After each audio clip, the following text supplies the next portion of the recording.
All right, a recording has been started.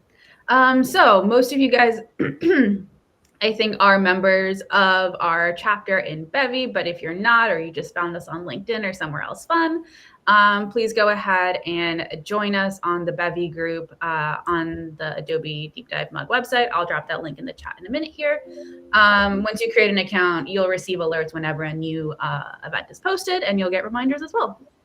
Next slide. So just some fun upcoming opportunities for chapter members across all the Adobe mugs. Submissions are now open for the Experience Makers Awards. This is Adobe's basically best, biggest, baddest award that they have out there. You can learn more at the link. I'm not going to be able to do justice to everything that this award encaptures. So the website is indeed your best option if you're interested in applying. All right, so we have some office hours coming up around interactive webinar. This is one of Adobe's newer features for Marketo. The link will be available here. I'll also drop it in the chat right after this. And then we also have some links to some additional documentation if you are an interactive webinar user. And yeah, office hours are a great place to take your questions. They don't even have to be like super formal questions. Anything you have, big, small, office hours is the place for it. Then we have a new learning path for folks who are implementing Marketo Engage for the first time. This is a self-service model for onboarding and implementations, and it includes step-by-step guidance to manage the implementation project cross-functionally and configure all of your technical settings. In order to access this, you can scan the QR code, or again, the link will be in the deck when this gets sent out afterwards. All right, and then we are approaching the end of the month, but well, this is the North America calendar. If any of these titles look interesting, the recordings are available for you to peruse on the MUG website. But for this group, this is the international calendar. I think we have one more MUG after this in Japan, but the Mexico one and the earlier Japan one will have been recorded and online as well if you are interested. So I think with that, I think this is our last housekeeping slide, and we are on to the meat of today's content. So welcome to Unlocking Global Marketing with Marketo Engage. Today, I'm joined by a group of 4 really incredible panelists to talk through how you can use Marketo Engage to do some really amazing global marketing. Next slide. So if you are here today, what we are really going to dig into is how to leverage Marketo Engage to support multiple languages, countries, business units, and products, and how to get started on this transformation on the right foot. I think we've all been in a place where we've just sort of jerry-rigged something together, and then we've had to back ourselves up. So the goal here is to give you all the information you need to get started to support all these use cases on the right way. So we're going to talk through scoping and understanding requirements, structuring your data and instance, complying with legal requirements, supporting your campaigns, and understanding how to test and report on your global campaigns as well. Joining us today for our panelists, we have Balkar Singh Rao, a marketing manager at Here Technologies. We have Charlie Oakham, director of digital strategy at Kainos, Kate Goldsmith, senior marketing automation specialist at TD Synex, and Zoe Foreman, Senior Marketing Ops of EMEA at MSA Safety. And with all of that, I'm going to turn it over to Balkar to get us started. Great. Thanks, Alicia. That was a nice intro. And I think we'll get started with talking about my view of global marketing. I think in my view, global marketing is really a huge term. And I think it's one fundamental aspect of global marketing is culture. I want to talk about an example here, which is a bit different from the world of B2B email marketing. A big reason Netflix and other platforms grew so much in their ability was because they are able to provide translated audio. Now, this seemingly simple strategy is very hard to execute without a good system. And we're going to talk about a similar scenario applied to email marketing or our own context, where we want to be able to create different versions of emails or messages in different languages, right? And we want to maintain the distinction of that audience. The challenge does not end at sending the email. Everything has its own version, right? So when you are creating different versions in different languages, you have a different house for everything. You have a different resource for everything, and every region or every country you are focusing on has its own rules. There are layers of complexity about operations involved, about the language you are trying to use, about everything. And uh, um, and language, I think, is also one big part of this one. If we can go to the next slide. Basically, uh, we try to kind of condense global marketing into this statement that it involves strategically reaching out and engaging with diverse audience across multiple regions, and we want to balance the global brand consistency, and we also want to be locally relevant, which sometimes we refer to as localization as well. It requires a deep understanding of cultural nuances, regional preferences, regulatory requirements, right, um, to run the campaigns effectively. um, as we're talking about culture, language definitely becomes a huge part of that. I also want to touch about AI. While we are progressing in Gen AI to bridge the gap of language, however, the nuances of language always would need human interventions, I think, because of the nature of language itself. For example, the dialects or the slangs, or sometimes in some ages, for example, right now we have this meme culture. The point is that we differ by many categories, and you want to send a message to APAC as well as to EMEA. However, you want to be relevant to the local culture, and you want to use the right words, use the right language, right? The point is that you want to maintain a consistent message as effectively as possible when you're targeting different regions. And when we talk about global marketing, we don't mean marketing to the whole world. It's a way where we have a strategy to market to different parts of world, and maintaining that consistency in our messages while remaining as much as relevant to the local culture as possible. So that's what we are going to talk about. Marketo plays a role here, as it helps you bring all this vision to life, and we're going to talk about in this mug about how each of these aspects relate to very specific functionality about localization or segmentations or privacy related compliance aspects, or how are we creating the houses and the resources of where we are building things. All of that uh, is possible in Marketo by very specific functionalities. So the first step is, if we can go to the next slide, to scope what we want to build and to answer it. And usually you are already in the middle of this. When you're planning global marketing, you usually would need to know what are the regions you are marketing to, right?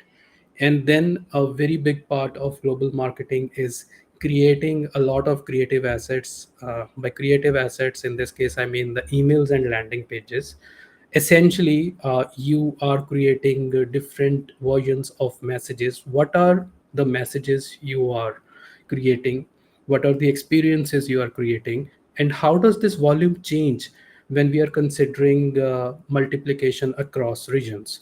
You might need to use one page or maybe one email 20 times. It may have like 20 or even more segments, right, for the dynamic content. So it's important here that we list down what is the scope we are looking at, because when we are building things to um, run global marketing, it's wise to have a scope in place. And are we considering region specific or global market operations? For example, do you want to apply the consent management to the entire database, or you want to be somewhat cautious and only start with Europe? So those are certain questions where we can start. And as an example, we'll show a table here in the next slide, um, wherein some of it is the category where things are pretty much global. For example, admin section, where you're possibly mapping the partitions to the workspaces, or maybe user roles and permissions or integrations. Like this is something which applies pretty much to every region. It's kind of independent of region. And then there are things you want to apply to specific regions. You may even want to categorize those specific items, like, if you want to have email templates, are there simple templates, are there complex templates, and are there number of emails, like if there are 20 variations based on one language, do you want to count that as emails? Like, what is the unit mechanism you're wanting to do it? And in the similar manner, counting the landing pages, and then we move to the programs. What kind of overall program structure do we want to create? What kind of functionality do we want to embed in it? And then you can expand to all the types of marketing initiative. Do you want to list it in a categorical form, that you're doing monthly, maybe you're doing quarterly newsletters, or any promotions, nurture programs, things like that. And a part of that, then you also want to talk about operational programs, right? What kind of data management or the basic governance programs you want to have? Do you want to have it in a global workspace, which is a different setting, and it might be a different setting to do it workspace by workspace? So that's it from me. Like, this is how you can ask a couple of questions, wherein it will help you list down the volume of messages you are going to create and their versions into the localized form. um, in addition to that, you can also have a variety of operations surrounding that messaging or marketing. So that's one way to do it. And with that, I'll give it to Charlie to get into more details about architecture.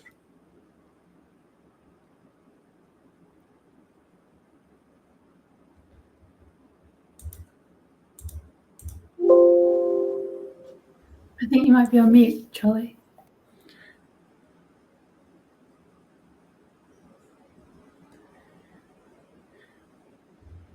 Well, this is a slight problem. I'm so sorry, folks. Charlie, would you like yourself off mute?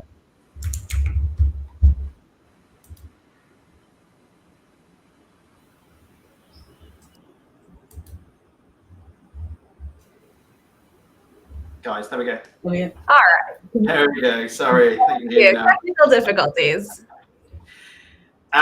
Thanks for that, Valkar. Now, you showed us the context behind a global instance and the different requirements you have to consider to cater for.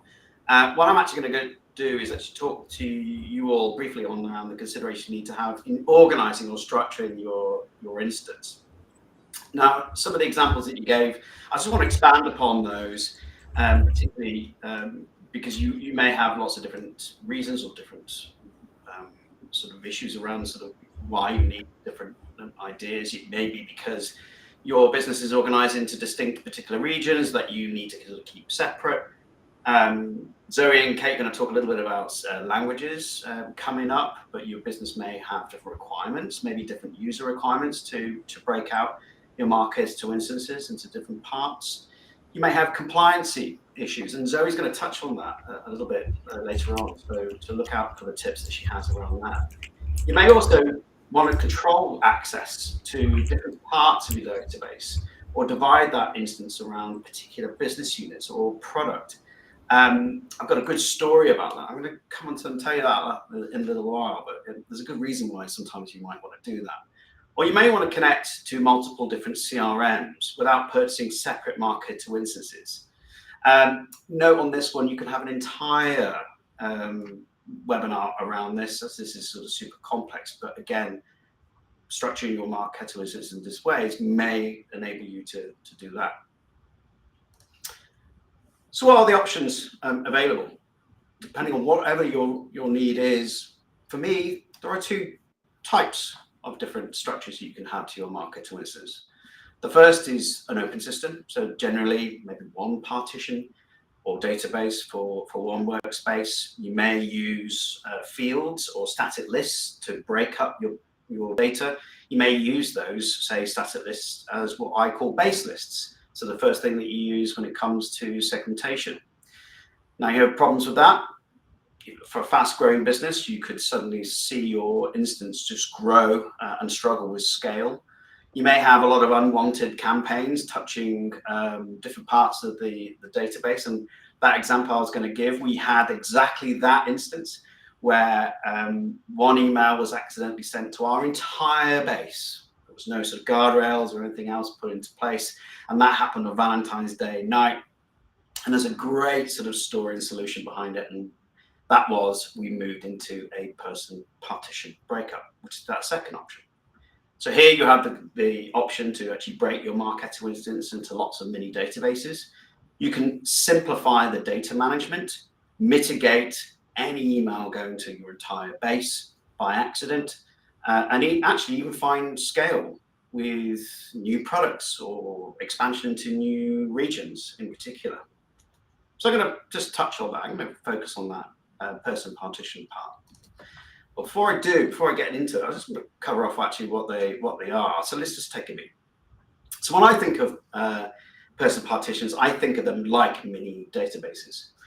A lead can only really belong to one partition at a time. You can't really have multiple or duplicate email addresses across the database. It is possible. You need to speak to Marketo support when it comes to that. And you have to reassign people across sort of multiple partitions. And you can have roughly, in the enterprise version of Marketo, about 100 of them at a time. Now, these mini databases can be configured with workspaces in 3 main ways. So you could have one workspace to one partition. You could have one workspace to multiple partitions, or you can have a many-to-many sort of relationship. You can set this up now in the sort of diagram you got here on the right-hand side. You can set this up in the admin part of your Marketo instance, where you can both configure your workspaces and person partitions. And here's the best practice tip here. Consider creating your databases first. Think about how you actually assign and break out that data.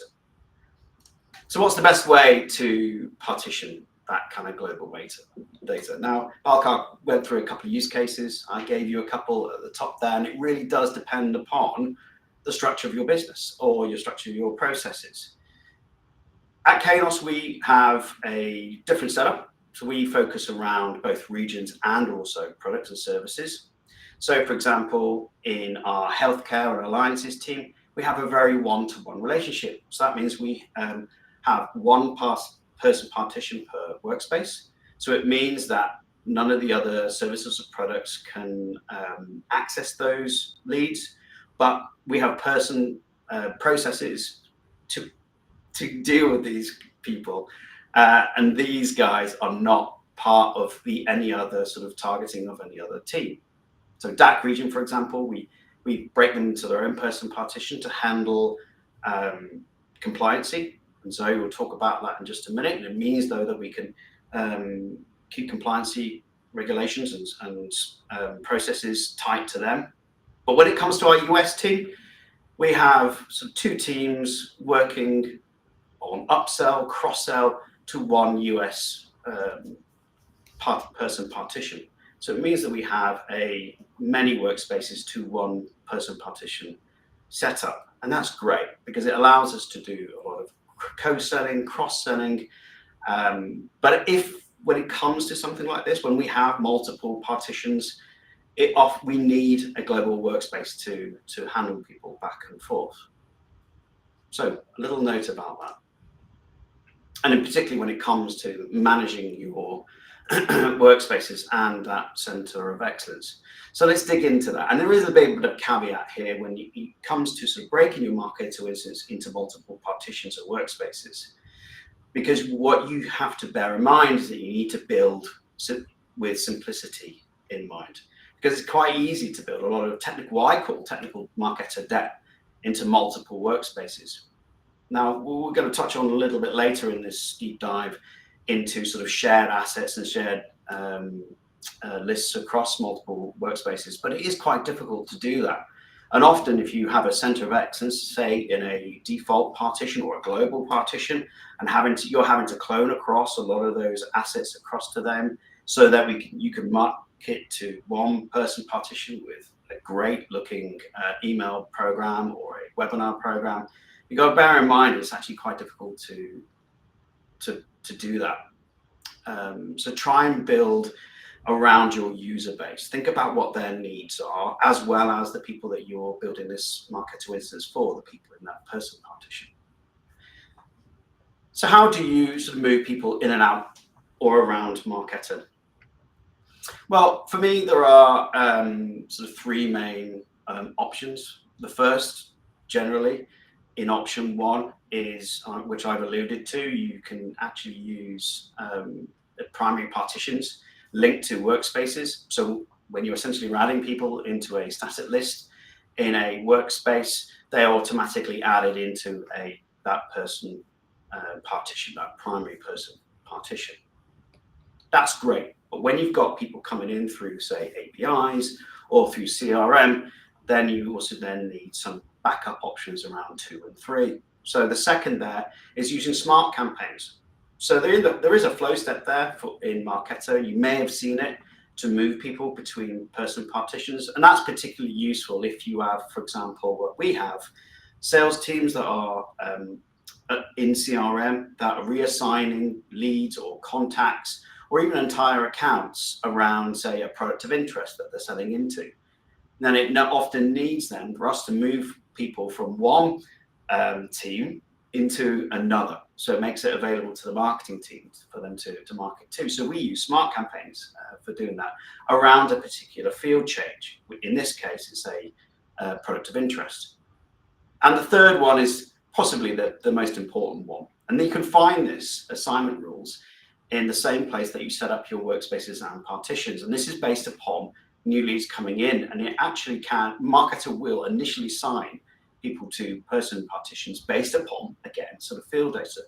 So another example of this would be a lead being created in CRM. It has a business unit to one of our business units, and then we can automatically assign that to a particular partition, making it available to someone in marketing to use. Now, I've shared with you some options on why and how you should structure your data. So when's the best time to do it? Ideally, in a planning and building instance would be good, particularly if you have a brand new squeaky clean Marketo instance. But how often do we as MOPS users get that shiny new instance? We made in Kainos the painful decision to actually go into workspaces and partitions after launching into our open system. But there are many gains to be made from the pains, and it is worth doing it. So the first is obviously scale. So it means that we can grow our person partitions into new products, new different regions. We can grow around sort of the compliancy of data. So as new rules are brought into different regions that we operate in, we can actually build sort of custom processes into those workspaces to handle those people. So the DACH region, for example, was an example I gave to handle sort of green and red geos. And it means then that we can be more sort of cognizant and make the sort of the handling of those legal compliances a lot sort of easier. And with that, I'm going to hand over to Zoe, who's going to talk to you a little bit more about that murky world of legal and compliance. Thanks, Charlie. First of all, I'll say I am not a legal expert, but what I do recommend is first of all, you get to know what your local policies are, and you get and make friends with your legal team. So next slide, please. So whether you're working with an open system or workspaces or partitions, however you're managing your data, you are still going to be needing to comply to some kind of privacy policy. Next slide, please. So by the end of next year, over 70% of the world will be under some kind of privacy policy. Now, this is an EMEA MUG group, so GDPR is the primary one that we follow, but there are also local privacy policies, and even within GDPR, for example, you'll have separate policies by country. There's the German and the Austrian double opt-in, for example. And data management. And if you are a US company and you are still managing data of European citizens, you also need to understand what the responsibility is around managing European data. So every company is different.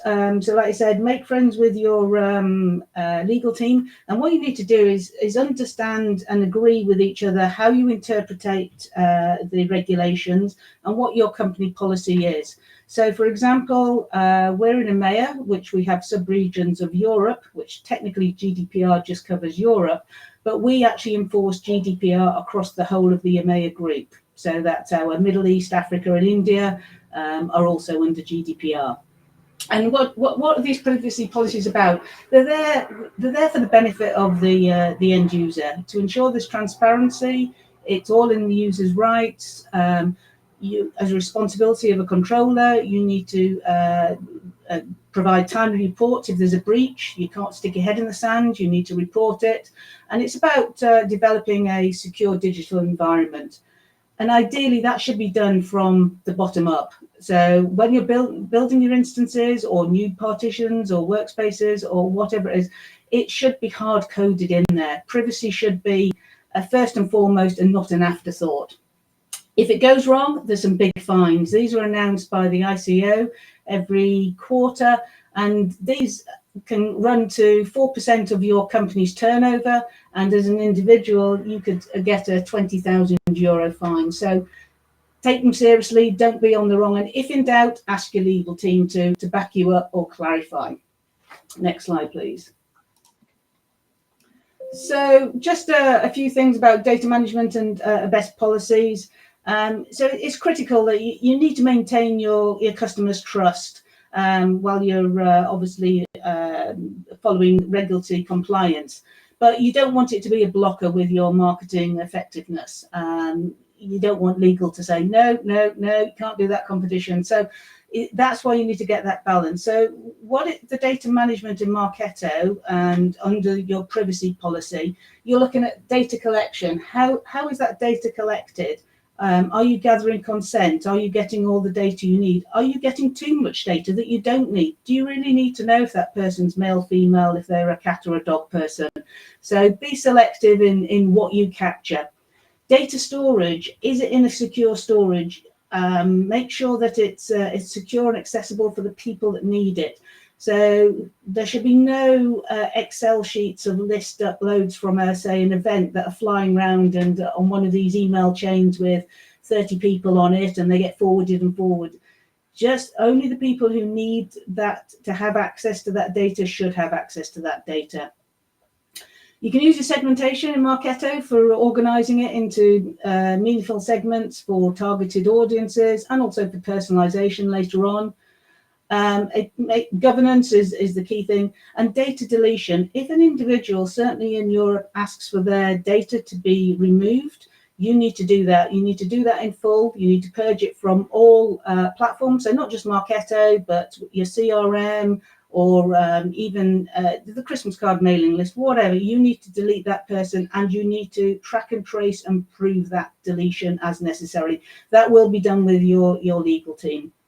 So collaboration with the marketing ops, legal and IT is key. Next slide. So the other thing, how you can manage your data and make sure that people are getting the right information and you're under data governance is a preference center.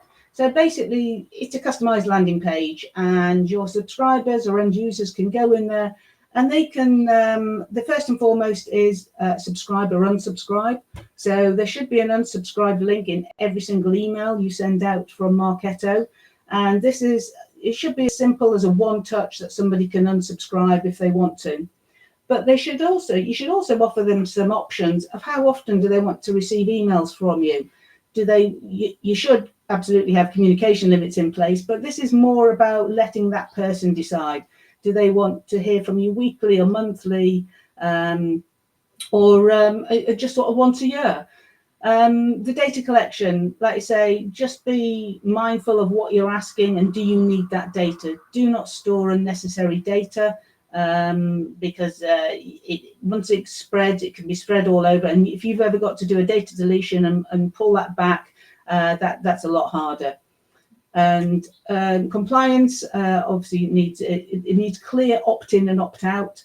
But it's also the preference center can be used for so make it user friendly. You want to make it so that the person is trusting you, feel that you are managing and looking after their data, and you've got their best interests there. But also you're giving them choices. So the data still is their data, but they still have control of it. Next slide, please. So, few takeaways. Opt-in, capturing consent to communicate. You can't force it. It's got to be voluntary. There's two different types. You've got your explicit consent and you've got implied consent. And then just recently in the UK, you've got soft opt-in. But be aware, mindful that there's different types. Offer preferences. So it's not just about email, but how do you want that person wants to be contacted? Email, phone, SMS, website. Choose the languages. Like I say, unsubscribe. That should be there.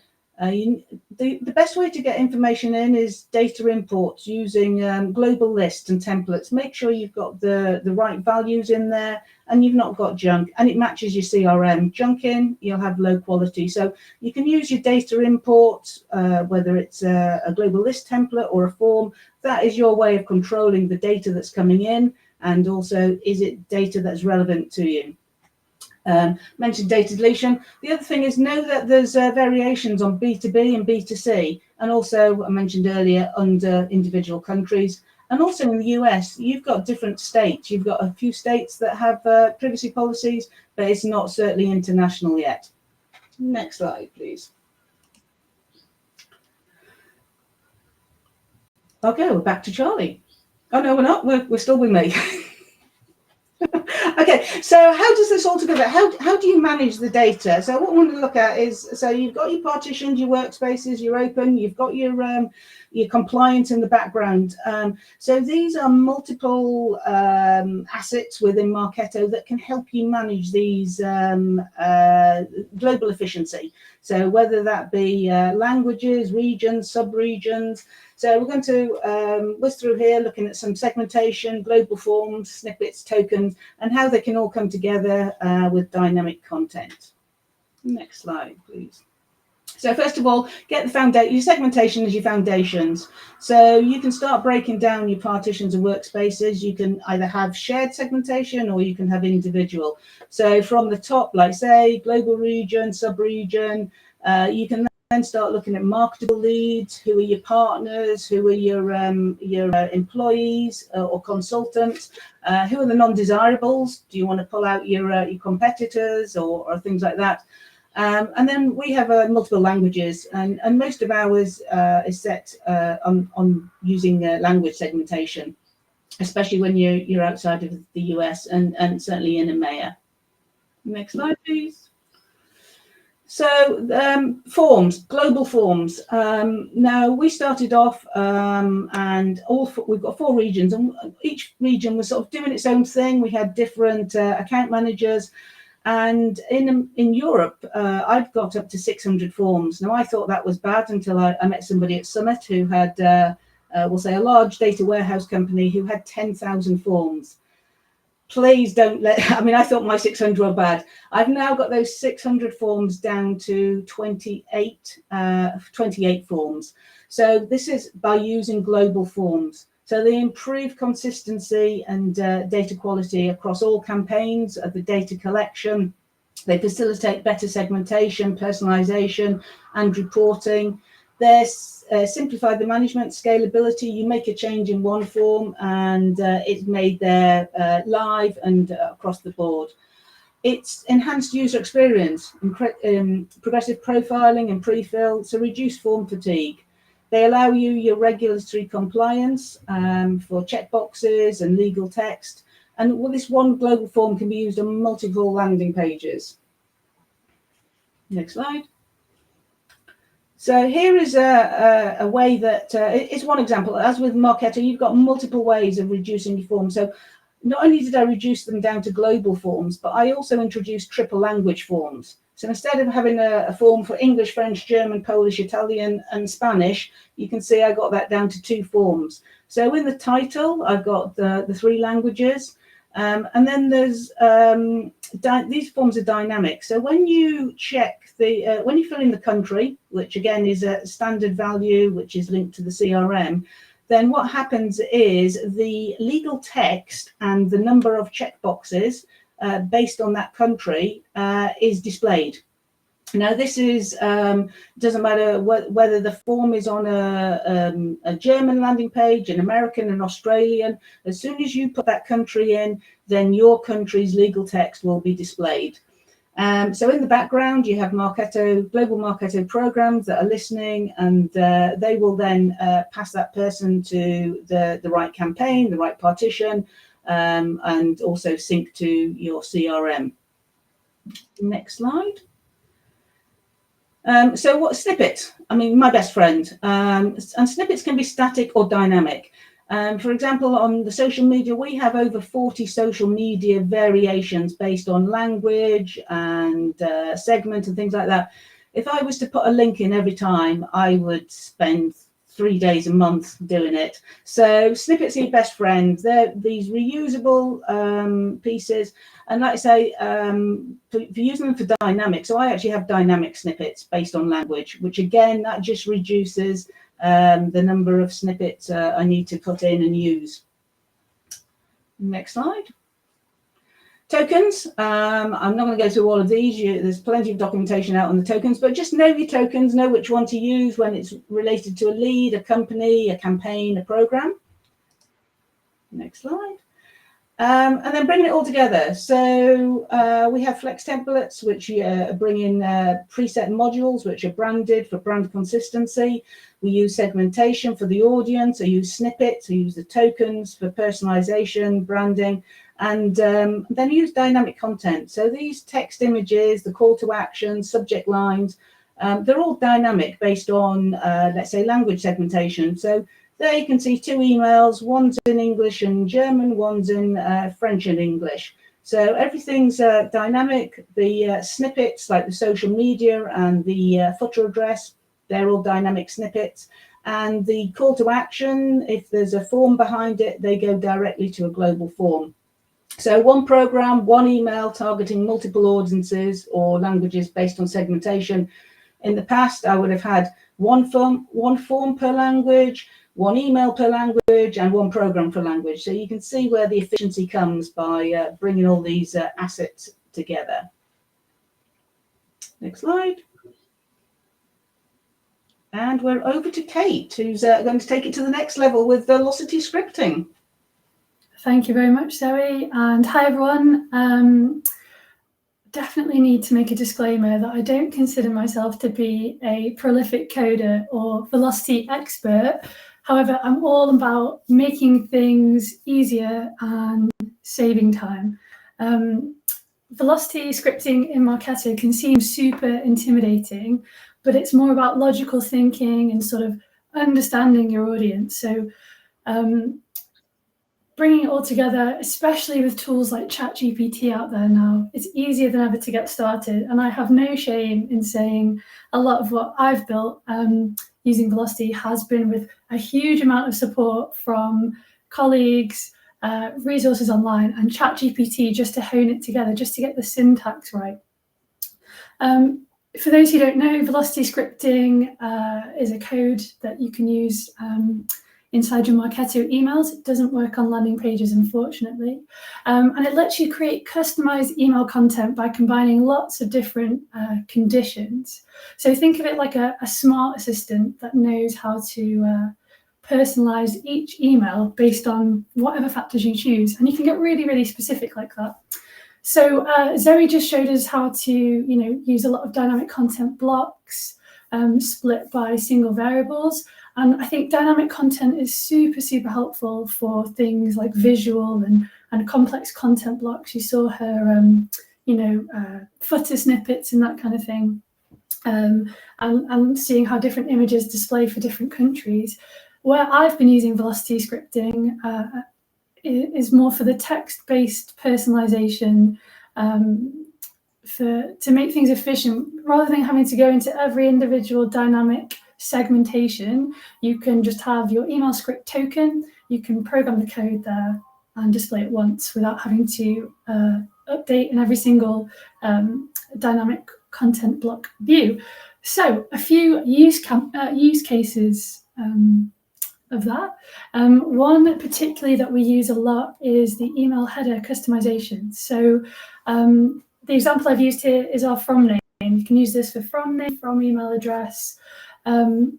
And if, like us, your legal entity name varies depending on the country that you are targeting, you can use these in your multi-country email sends to be consistent, have consistent branding across all regions without manually setting that every time. So if we look at line 17, you can see if the lead segmentation is in the UK, we're TD Synnex Limited, whereas if we're in Ireland, it's TD Synnex Distribution. The screenshot on the bottom right there shows TD Synnex France and marketing.fr@mail.tdsynnex.com. So it shows how we're using a single email token to personalize that from address label without having to manually do that every time. Next slide, please. Another example is webinar date personalization. Isn't it really annoying when you've got a multi-country webinar and you have to send it out with the date token and you can only really use like day, month, year. So using Velocity, we're able to set a specific date, and I think if you tap once, Charlie, I've circled that in that code there. So I just changed that once, and all of the code underneath it using ChatGPT, telling ChatGPT the variable names that I want to consider, I was able to keep prompting it to help me to do three things. So I might have a localized date format that is your classic, date, month, year. But for example, in Sweden, it's actually the opposite way around. So it's year, month, date. You might want to take it one step further, like we did, and do friendly date formatting. You're kind of tailoring your message how your recipient wants to receive it. So for this, you can make it say the 20 August 2024, which brings it to life a bit more. But even one step further, as Brits like the ordinal date formatting, so first, second, third, and actually you can take it all the way down to the personalization of the Tuesday, the 20th of August, 2024, which is so much more pleasant on the eyes to read. So instead of having to have, say, separate tokens for different countries and different date formatting, using Velocity, we're able to program in all that complex logic and spit it out on a per country basis, the tailored formatted date, but just with one token. I don't have to change that between dynamic content blocks. I can just have a single token that will handle all of that effort for me. The next use case that we use all the time is our email salutation. So previously, we were actually writing "Dear Partner" or whoever in each dynamic content block, which is totally redundant. Customizing your email greeting based on the recipient's language and indeed maybe gender, if applicable, should be just the Rule 101 basic personalization. So there's a couple of things to consider. If you kind of aren't too trusting of your data quality, I think Zoe mentioned earlier about collecting things about whether a person is male or female and that sort of thing. If you don't feel confident in that, maybe stick to your generic personalizations. Obviously, it reduces errors, and if you work with sort of less forgiving markets, they may take offense if you get any of your email salutations incorrect. However, if you are confident in your data, the world is your oyster. You can personalize by country, by language, by gender. If you don't have a first name, or if you just have a first name but not a second name, or if you have random characters thrown in there that make it sound like it might be a junk or a spammy name, you can take in all those variables into account using Velocity and have a single Velocity token to handle your email salutations. Next slide, please. So how we did this to get our stakeholders involved, we created a huge table. This is just some of our countries. I think we've got like 20 countries that we target in EMEA. And so you can see at the top there, Austria, who speak German.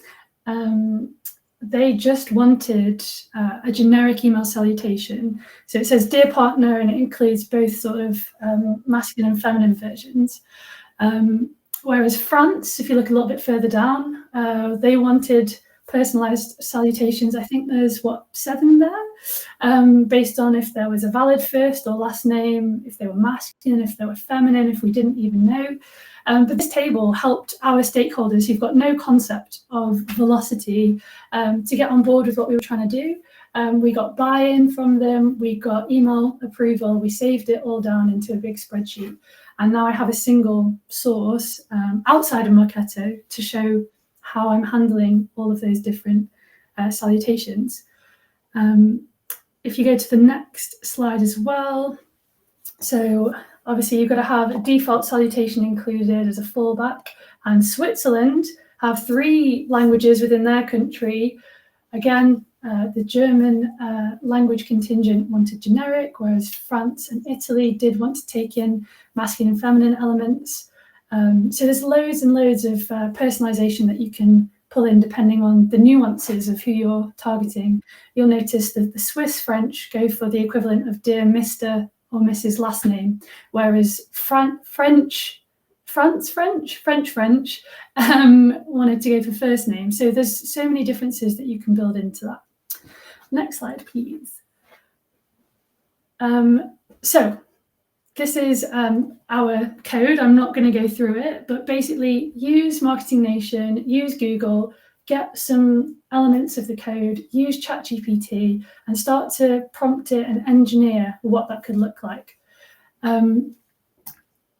So again, the purpose is putting that upfront effort so that you can code it once, insert the token once, and then instead of all the different dynamic content blocks, which takes so much time, you can code it once, test it, and then you only need to add that salutation once at the beginning of all your emails, and you know it's going to work every time. If we go to the next slide, you can see how I test that. So I had my email script token, and then I outputted all of the variables that I'm looking at. And then that means that when I create a sample list of individuals from all the different countries I'm testing, if I view by that email, I can see the output of that. So I can see first name, last name, gender, partition, language, etc. And then I can see how that salutation has rendered. So the idea is that, if it's not working how you expect, then perhaps rather than having to go into everyone's individual directly on that preview email, which saves you a lot of time.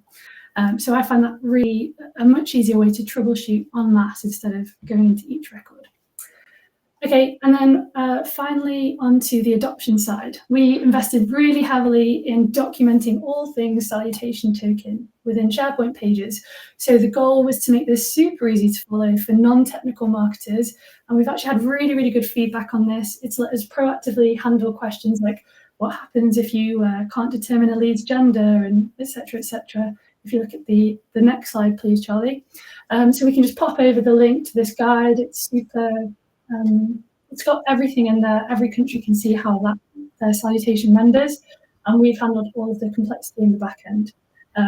So yeah, really engaging, really interactive. People like to see it. Next section. So yeah, I think we're coming up on time here. We've got a few questions in the chat. I think next up we were going to cover testing, which I do see a question about testing. So maybe let's get through testing. Okay. Lickety split, and then I think we have 1 or 2 questions that I think might be interesting for the group to hear. Cool, sweet. So testing, kind of just touched upon it briefly, but what we do, we're always be checking, follow your ABCs. We create our own mini testing list as a static list in the database section. And on this list contains like a fake contact per country with all of the elements needed variables, languages, segmentations set up as if they were a genuine contact. So that lets us have a pseudo example list of all the variations that you might want to test, your velocity or your dynamic content, and it makes it super easy. So you can just preview the email via that list, and you'll have all of the different countries within a region accounted for.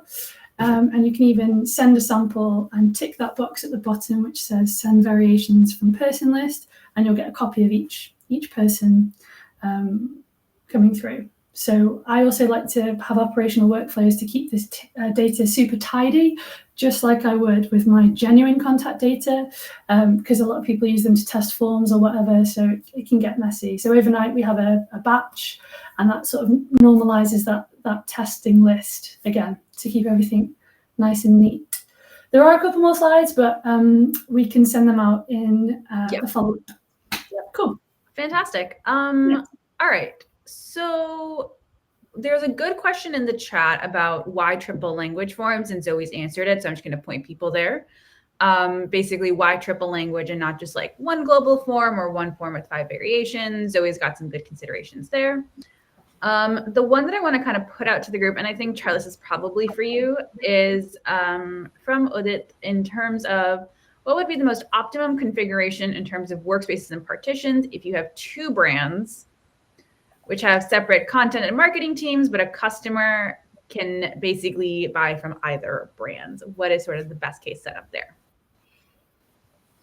That's a good question. I think we covered off being able to sort of share sort of different assets across sort of multiple different workspaces was quite difficult. So, for example, we have two parts of our business sharing one person partition, which means they can market 2 separate sort of products, 2 separate, I guess, bits of branding to the same people. Now we have individual sort of campaigns and branded templates within each of those sort of workspaces, but then we can also use different assets from our global partition as well, so workspace. So we, like as Zoe sort of alluded to, you could sort of pull through different branding and different bits of logos into those sort of templates. So hopefully that's answered the question a little bit there, Alicia. I think so. And if you have a follow-up, you can just drop it in the chat and we'll see if we can get to it. All right, then Georgina was asking about doing a preference center across multiple instances, and definitely instances, not workspaces, especially when a company has acquired another company. Georgina, you can also welcome, I don't know if you're still here, to hop off mute if you want to add more color around that. Let's see. No, I don't see her, but I think that's still a really good question, is like, if you've got multiple instances in one preference center that needs to govern them, how would you do that? Well, first of all, I would, you need to work with your company. Is it exactly the same rules across the 2 brands? Is one B2B, one B2C? So you need to get into the nuances for that. I would set up your sort of center of excellence, your preference center, and with, I wouldn't say whichever one is the most important, but choose which one you're going to start with. And then if there are variations, you can make the variations once you've got that center of excellence. I don't believe you can just copy it from one to another. I think you're going to have to rebuild it. But I would do the build, do the proof of concept, the QA on one. Once you're happy with that managing, then basically rebuild it brick by brick, but also add in any variances. I would also say that this is probably a case where the form that you are using probably needs an API submit form, so that way you can send the data to multiple locations in that case. But this would also be one of those cases where I was like, maybe you should just try to put the 2 instances together to one instance, because this is not going to be the only time where you run into a case of like something needs to live in 2 instances. The longer the 2 companies operate side by side, the more you will run into this, and at some point you just need to put the two together and have one instance governing all the things. So okay, I think we have one more. Sorry, I was losing track here. And then, Ashley, we did answer the question about testing, but I know velocity scripting testing can be a little intense. Any follow-ups there that you have? No, that was a good explanation. It makes sense. Thank you. Fantastic. All right, I think those are about the questions. We have about 2 minutes left. The recording. There's a question about where to find the recording afterwards. The recording will be on the August deep dive page. There should be an email that gets sent out, or you can honestly just check back by the end of the week and we will have it posted, along with the slides where you can find the last of Kate's fabulous content, which will be around Reporting. sending in time zones and reporting. Yes, there's some really cool stuff that she talked about reporting. But anyway, thanks so much for joining, everybody. I really hope everybody learned some great things. The triple language form sort of blew my mind the first time Zoe told me about it. And the velocity scripting, can I velocity script? No. Well, I maybe now try to, possibly. But anyway, thanks for joining us, and I hope everybody has a great rest of their week. Okay.